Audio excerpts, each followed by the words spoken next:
Finally হাজারো ফ্যান্সদের স্বপ্ন পূরণ করে ড্রু ম্যাকইন্টায়ার হয়ে গেছে নতুন আনডিসপিউটেড চ্যাম্পিয়ন এবং কোডি রোডসের টাইটেল রেনের হয়েছে সমাপ্তি। ওকে, তো আসসালামু আলাইকুম রেসলিং অডিয়েন্স, কি অবস্থা সবার? স্বাগত সবাইকে ইসলামিক অ্যান্ড রেসলিং শর্টস চ্যানেলের আরেকটি ব্র্যান্ড নিউ ভিডিওতে। ডিয়ার অডিয়েন্স, এই চ্যানেলে রেসলিং জগতের কিছু হট টপিক, কিছু নিউজ আপডেট এবং আগামীকালকের স্ম্যাকডাউনের পুরো রিভিউ করব। তাহলে ভিডিও দেখতে থাকুন। ভিডিও ভালো লাগলে ভিডিওতে লাইক দিবেন, চ্যানেলে নতুন হয়ে থাকলে চ্যানেলটি সাবস্ক্রাইব করে দিবেন। তো গাইজ, ফাইনালি আমি আজকে খুব খুশি, কারণ এতদিন ধরে যেটা আমি দেখতে চেয়েছিলাম সেটা হয়ে গেছে। আর টাকলা সারা জীবনে এত কটা পাপ করার পরেও এরপর ফাইনালি একটা পুণ্যের কাজ করলো, তাহলে ড্রু ম্যাকইন্টায়ারকে নতুন চ্যাম্পিয়ন বানিয়ে এবং কোডি রোডসের টাইটেল রেনের হয়ে গেল সমাপ্তি। ড্রু ম্যাকইন্টায়ার নতুন চ্যাম্পিয়ন হিসেবে ভালো কিছুই করবে, এটা আমার আশা দিয়েছে। আর যেটা তো কেউ অ্যাকসেপ্টই করেনি সেটাই কিন্তু করে দেখালো ট্রিপল এইচকে কিন্তু আমি এখন অনেক পছন্দ করতে শুরু করেছি, কারণ ট্রিপল এইচ এতদিন পরে একটা ফাইনালি ভালো ডিসিশন নিয়েছে। তো সকলেই জানেন তো যে কি বা হয়ে গেছে। ড্রু ম্যাকইন্টায়ারের কপাল তো আমরা জানি, টাকলা কোনোদিনও তাকে জেতাবে না, কিন্তু সারপ্রাইজিংলি কালকে রাতের বেলা ড্রু ম্যাকইন্টায়ার জিতে কোডি রোডসকে হারিয়ে ড্রু ম্যাকইন্টায়ার হয়ে গেল নতুন আনডিসপিউটেড ডাব্লিউডাব্লিউই চ্যাম্পিয়ন। এবং এটা হয়েছে জেকব ফাটুর কারণে, কারণ জেকব ফাটু ম্যাচের মধ্যে ইন্টারফেয়ার করার কারণেই ড্রু ম্যাকইন্টায়ার জিতে গেল। আমি জেকব ফাটুকেও থ্যাঙ্কস দিতে চাই। আর আমি তো খুবই খুশি, এটা খুবই দরকার ছিল। আর এখন ড্রু ম্যাকইন্টায়ার এমন একজন দেশদার যে চ্যাম্পিয়নশিপটা ডিজার্ভও করে সে, আর তার কাঁধেও চ্যাম্পিয়নশিপটা ভালো মানাবে, খুব ভালো মানাবে। সে অ্যাকচুয়ালি তাকে দেখে চ্যাম্পিয়ন ভাব আসে এবং চ্যাম্পিয়ন বলে মনেও হয়। আর আজকের ভিডিওতে এইমাত্র শুধু ড্রু ম্যাকইন্টায়ারকে নিয়ে কথা বলবো, যে এর অ্যারাউন্ডে কি হয়েছে এবং ড্রু ম্যাকইন্টায়ারকে কেন চ্যাম্পিয়ন বানানো হলো এবং কোডি রোডসকে কেন এইবার টাইটেল হারানো হলো। তাহলে কি আমরা রাসেলমেনিয়া 42-তে রোমান রিংস ভার্সেস কোডি রোডসের ট্রিপল মেনিয়া ম্যাচ দেখতে পাবো না? আর আমার এক্সপিরিয়েন্স কি সেটা শেয়ার করব। বাকি স্ম্যাকডাউন নিয়ে কথা বলছি না, কারণ বাকি স্ম্যাকডাউনে হয়েছে বেশিরভাগই উইমেন্সদের ম্যাচ, তাই এগুলো নিয়ে বেশি কথা বলতে চাই না। বেশিরভাগ তো আমরা ফিমেল ডিভিশনের ম্যাচ দেখতে পেয়েছি স্ম্যাকডাউনে, তাই এইগুলো নিয়ে বেশি কথা বলতে পারছি না। মানে কি হচ্ছে, এগুলো 5খানা ম্যাচ হলো এবং তার মধ্যে 4খানা হচ্ছে ফিমেল ডিভিশনের ম্যাচ, তাই স্ম্যাকডাউনকে নিয়ে কথা বলতে চাচ্ছি না। এত বেশি কেন করা হচ্ছে? রাতেও আমরা সেম জিনিস দেখলাম, আর এই স্ম্যাকডাউন তো সেম, খালি ফিমেল ডিভিশনের ম্যাচ। আর এমন তো নয় যে এখানে খুব উঁচু লেভেলের স্টোরি লাইন দেওয়া হচ্ছে, কিছুই হচ্ছে না। শুধুমাত্র এদেরকে নিয়ে আসা হচ্ছে, ম্যাচ লড়ানো হচ্ছে। এটা কি NXTর মতো স্টিপ ডিভিশন পেয়েছে যে খালি শুধুমাত্র সিমদের জন্যই এই শোটা যা দেখতে পাচ্ছি। দিনে তো NXTর মতো হয়ে যাচ্ছে। NXTতে যেমন খালি মেয়েদের ম্যাচ বুক করা হয়, এমনকি এরকমই করে ফেলতেছে ট্রিপল এইচ স্ম্যাকডাউনকেও। শুধু উমেন্স ডিভিশনের ম্যাচ দেখতে পাই, কোনো স্টোরি লাইন নেই, শুধু খালি ম্যাচ দেখতে পাই। এখানেও সেই রকম জিনিস দেখতে পাচ্ছি। তবে জাগে এগুলো নিয়ে পরে কথা বলবি। আজকের ভিডিওতে শুধু ড্রু ম্যাকইন্টায়ারকে নিয়ে কথা বলবো, আমাদের নতুন আনডিসপিউটেড ডাব্লিউডাব্লিউই চ্যাম্পিয়নকে নিয়ে কথা বলবো, আর কাউকে নিয়ে কথা বলবো না। কমিউনিটি ট্যাবে যে এমন মাল্টিপল ইন্টারন্যাশনাল সোর্স পার্সোনাল থেকে রয়েছে যারা ডাব্লিউডাব্লিউতে এটা পুশ করছে যে ড্রু ম্যাকইন্টায়ারকে চ্যাম্পিয়ন বানানো হোক, দেখে তো খুব খুশি হলাম। আর এটা আসছে বডি স্ল্যাম নেটের উপর থেকে। আপনারা জানেন যে বডি স্ল্যামের একটা স্পেশালিটি আছে, তারা একদম 100% নিউজ কভার করে, এবং বডি স্ল্যামের একটা স্পেশাল জিনিস হচ্ছে যে এরা একদম শোয়ের 2-3 ঘন্টা আগে নিউজ দেয়, আর একদম পারফেক্ট নিউজ দেয়। এটা হচ্ছে এদের বৈশিষ্ট্য। তো কি হয়, যেন একটু বিশ্বাস তো করতেই হয়। তবে আমি জানি যে কি হয়, যে কি রাইটার্স রয়েছে, ব্যাকস্টেজে প্রডিউসার রয়েছে, আর প্রত্যেকবার ভালো আইডিয়াও কিন্তু পুশ করে, এবং তারা চায় যে এইটা হোক ওইটা হোক, কিন্তু টাকলা এদের আইডিয়া বাতিল করে দেয়। তো আমি ভেবেছিলাম যে এইবারেও হয়তো এরা চেয়েছে টাকলার আইডিয়া বাতিল করে দেবে, কিন্তু পুরো স্ম্যাকডাউন দেখার পর দেখেছি যে না, টাকলা তো অন্য কিছুই করেছে। আর অ্যাকচুয়ালি আমি বলেছিলাম যে আমি তো স্ম্যাকডাউন দেখবো না, সকালবেলা উঠে হাইলাইটও দেখে নেব, কারণ আমার বিন্দুমাত্র আশা নেই ট্রিপল এইচের উপরে। তবে এই নিউজটা আসার পর ভাবলাম যে ঠিক আছে, আর একটু কষ্ট করে না হয় রাত জেগে নেই, যদি কিছু ভালো হয়। মানে ওই আশায় বাঁচায় চাষার মতো অবস্থা আর কি। কিন্তু এই রাত জেগে এই ম্যাচটা দেখা সত্যি আমার সার্থক হলো। মানে বাকি স্ম্যাকডাউনে তো আমার কোনো মনোযোগই ছিল না, একেবারে দেখেছি। এবার মিনিমাইজ করে ফেসবুকের ইনস্টাগ্রাম স্ক্রল করছি, কিন্তু শেষ পর্যন্ত যেই এই ম্যাচটা চালু হয়ে যায় আমি একদম পুরো মনোযোগ সহকারে প্রথম থেকে শেষ পর্যন্ত ম্যাচটা দেখি। তো ম্যাচের শুরুতে দেখতে পাই যে প্রথম ম্যাচটা ড্রু ম্যাকইন্টায়ার লোবলু দিয়ে চিটিং করে কোডি রোডসকে হারিয়ে দেয়, যাকে ভাবলাম যে যাকে প্রথমটা তো জেতারই কথা ছিল জিতে গেছে, কি হয়ে যাবে পরের ম্যাচটা দেখি। যেরকম আশা করেছিলাম ঠিক তেমনি হয়। কোডি রোডসের মধ্যে যে লড়াই, অ্যানাউন্সার টেবিলে কোডি রোডস গিয়ে কোডি কাটার মেরে দেয় ড্রু ম্যাকইন্টায়ারকে এবং বিচার হবে, মানে কি বলবো, অ্যানাউন্সার টেবিলে রেজাল্ট বেরোবে। এটা তো আমি আগে থেকেই জানতাম, কারণ ওই করতেই পোলস কাউন্ট এনিওয়ার কাউন্ট করতেছে এবং রেফারি তো ওইখানেই কাউন্ট করা শুরু করে দিল এবং ড্রু ম্যাকইন্টায়ার দ্বিতীয় ম্যাচটা কোডি রোডসের কাছে হেরে গেল। কোডি রোডস জিতে গেল, খুবই অবিশ্বাস্য ব্যাপার, দুদিকে 1-1 হয়ে গেল। তাহলে পরের ম্যাচটায় মজা আসে। এবার হচ্ছে স্টিল কেজ ম্যাচ চলছে, মোটামুটি ভালোই ছিল, দুজন ভালো পারফর্ম করতেছিল। কোডি রোডসের পক্ষ থেকে আমরা ভালো মুভ দেখতে পাই এবং ড্রু ম্যাকইন্টায়ারের পক্ষ থেকেও আমরা ভালো হাই ফ্লাই মুভ দেখতে পাই। চলো, আমরা দেখতে পেলাম যে ড্রু ম্যাকইন্টায়ার রিং থেকে বের হতে যাবে, জেকব ফাটু চলে আসে, শকিংলি রিটার্ন করে জেকব ফাটু স্ম্যাকডাউনে। এটাও আমি তোমাদেরকে ভিডিওতে বলেছিলাম যে জেকব ফাটু আসবে, খুব চান্স বেশি রয়েছে। আর জেকব ফাটুকে দেখে খুব খুশি তো হলাম না যে এতদিন পর রিটার্ন করেছে। জেকব ফাটু থেকে বেশি খুশি হলাম আমরা নতুন চ্যাম্পিয়ন দেখতে পেয়েছি এই স্ম্যাকডাউনে, এটার কারণে।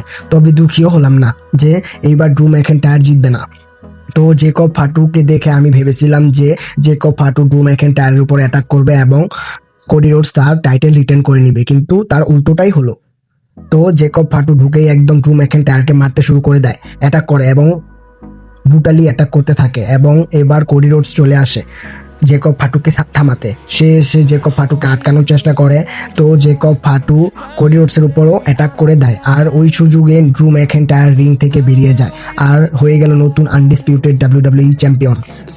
তো এইটা অ্যাকসেপ্ট করিনি, আর আমি তো অ্যাকসেপ্ট করেছিলাম যে এখানে কি হবে, মানে তোমরা সকলেই জানো জেকব ফাটু রিটার্ন করে উপর অ্যাটাক করবে ড্রু ম্যাকইন্টায়ারের উপরে এবং ফাইনালি কোডি রোডস হেরে যাবে ভেবেছিলাম, কিন্তু কোডি রোডস জিতে নেবে, কিন্তু কোডি রোডস হেরে গেল।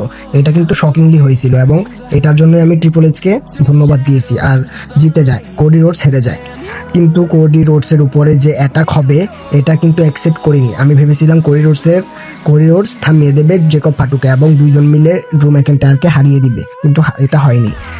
জেকব ফাটু কোডি রোডসের উপরেও অ্যাটাক করে দিল। এরকম জিনিস আমরা AEW-তেও দেখতে পাই। আর ফাইনালি যখন জিতে গেল আমার তো বিশ্বাসই হচ্ছিল না যে টাকলা সত্যি ড্রু ম্যাকইন্টায়ারকে চ্যাম্পিয়ন বানিয়ে দিয়েছে। আমার তো বিশ্বাস করতে কেমন যেন লাগছিল যে স্বপ্ন দেখছি না। তো আধি রাতে কিন্তু দেখলাম যে না, সত্যি ড্রু ম্যাকইন্টায়ার জিতে গেছে এবং আমাদের নতুন আনডিসপিউটেড ডাব্লিউডাব্লিউই চ্যাম্পিয়নও হয়ে গেছে। এবার হ্যাঁ, খুব একটা স্ট্রং ভাবে জিতেনি, প্রথম লেভেলে ব্লু দিয়ে জিতলো, তারপর সৎপথে নিজে হেরে গেল। আর এইটা জেকব ফাটুর জন্য সে জিততে পারলো।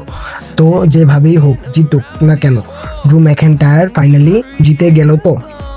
তো ক্লিন ভাবে কোডি রোডসকে একেবারে মেরে ধরে হারাতে খুশি হতাম, তবে হয়নি। যাক, চ্যাম্পিয়ন হয়েছে, এটাই বড় কথা। চ্যাম্পিয়নশিপটা যে হাত বোতল করেছে আর ড্রু ম্যাকইন্টায়ারের কাছে যে এবার চ্যাম্পিয়নশিপটা দেখতে পাবো, এটাই জাস্ট অনেক। রেসলমেনিয়াতে সে চ্যাম্পিয়ন হয়ে যাক, এটাই আমি চাই।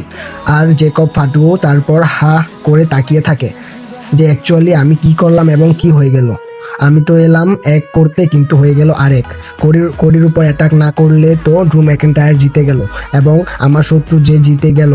আর অ্যাকচুয়ালি এখান থেকে এটা কনফার্ম হয়ে গেল যে জেকব ফাটুর উপরেও অ্যাটাক কিন্তু ড্রু ম্যাকইন্টায়ার করেছিল। না হলে এইভাবে তো জেকব ফাটু ড্রু ম্যাকইন্টায়ারের উপরে অ্যাটাক করতো না। আর আমরা ভেবেছিলাম যে র্যান্ডি অর্টন হয়তো কোডি রোডসের উপরে হিট করবে, কিন্তু সেটা তো হলো না। র্যান্ডি অর্টন তো ম্যাচের মধ্যে আসলোই না, কিন্তু জেকব ফাটু আসলো। ফ্যান্সরা কিন্তু ম্যাচের মধ্যে অনেক গালাগালি দিচ্ছিল। এছাড়া বাকি সবগুলো তো একেবারে খুবই জঘন্য ছিল। তো সেরকম একটা জিনিস তো হয়ে গেছে, কিন্তু চ্যাম্পিয়নশিপটা তো হাত বদল হয়েছে, এটাই অনেক কিছু। টাকলা কিন্তু এবার ভালো ইমেজ ক্রিয়েট করেছে নিজের জন্য। তবে দেখো, আমি যেমন টাকলাকে উল্টো পাল্টা বলি, তবে ভালো জিনিস করলে ভালোও বলবো। তো চলো এখন তাকে একটু ভালো বলে দেই। টাকলা সত্যি এই কাজটা খুব ভালো করেছে, আমি তো খুব খুশি। তবে রিয়ালিটি হচ্ছে যে দাঁড়াও, একটা শো ভালো দিয়েছে বলে যে এত ভালো বলবো সেটা কিন্তু না। টাকলার প্যাটার্ন কিন্তু আমি জানি, একটা শো ভালো হবে, তারপর বড় বড় ধামাকা হবে, কিন্তু পরের শোটা একদম নর্মাল করে দিবে। টাকলা এরকম একটা একটা বড় বড় সড়ো ধামাকা করে দেবে, কিন্তু তারপর আবার সেই আগের অবস্থায় ফিরে আসবে। এবার এটা হয়তো পরের সপ্তাহ থেকে মানডে নাইট রয়ের থেকেই শুরু হয়ে যাবে, না হলে আর দুদিন যাক, তারপর থেকে শুরু হয়ে যাবে। এটা আমরা 2025 সালের অনেকবার দেখেছি, কিন্তু হয়তো এখনো পর্যন্ত টাকলা যে কটা ধামাকা দিয়েছে, ভালো শো দিয়েছে, তার মধ্যে এটাই হচ্ছে সব থেকে বেস্ট ডিসিশন যে ড্রু ম্যাকইন্টায়ারকে চ্যাম্পিয়ন করা হলো। এটাই কিন্তু টাকলা সব থেকে ভালো ডিসিশন নিয়েছে, কারণ আমরা শকিং মোমেন্টে তো অনেক পেয়েছি, ধামাকাও পেয়েছি, কিন্তু আমরা কেউ খুশি হইনি।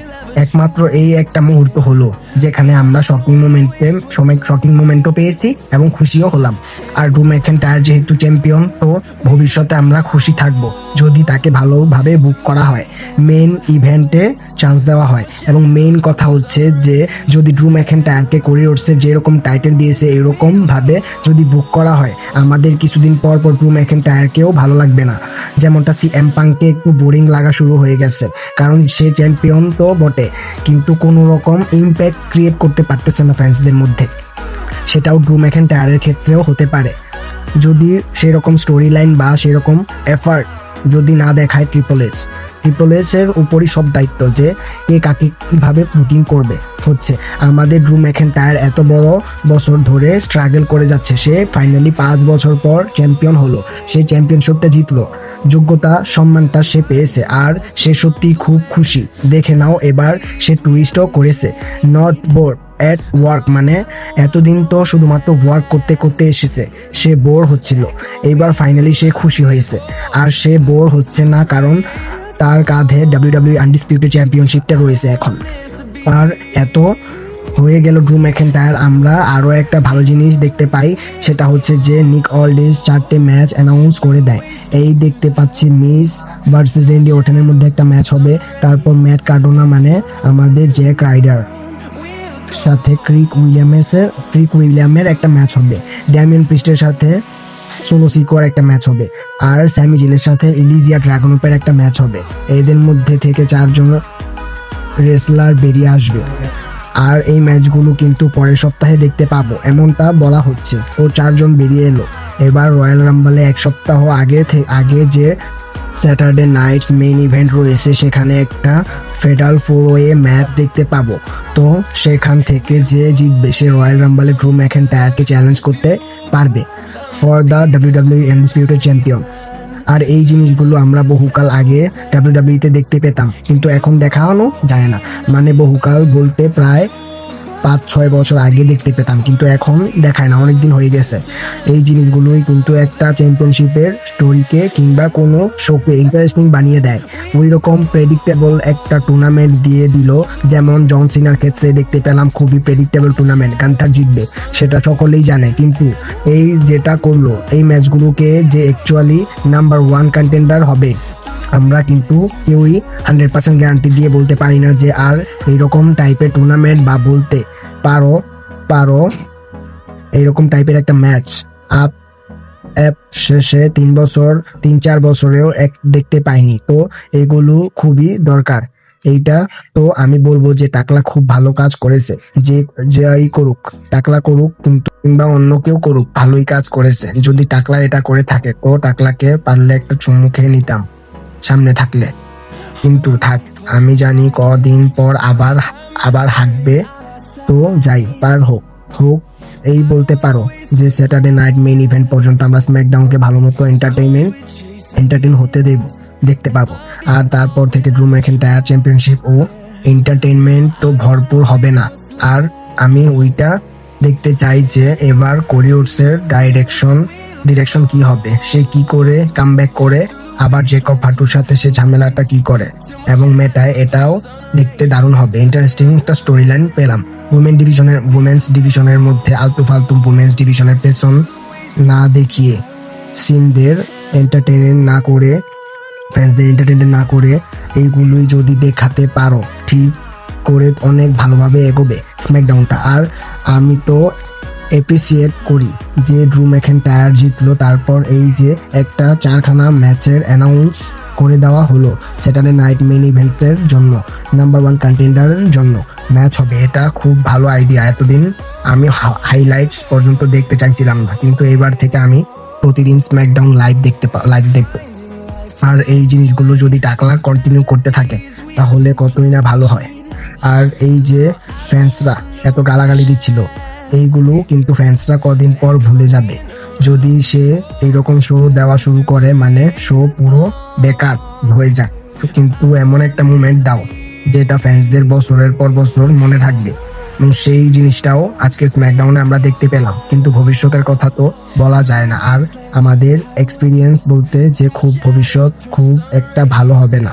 আমাদের তো এক্সপিরিয়েন্স রয়েছে, আর এবার চাই যে রতে এরকম একটা বড় সড়ো কিছু করুক।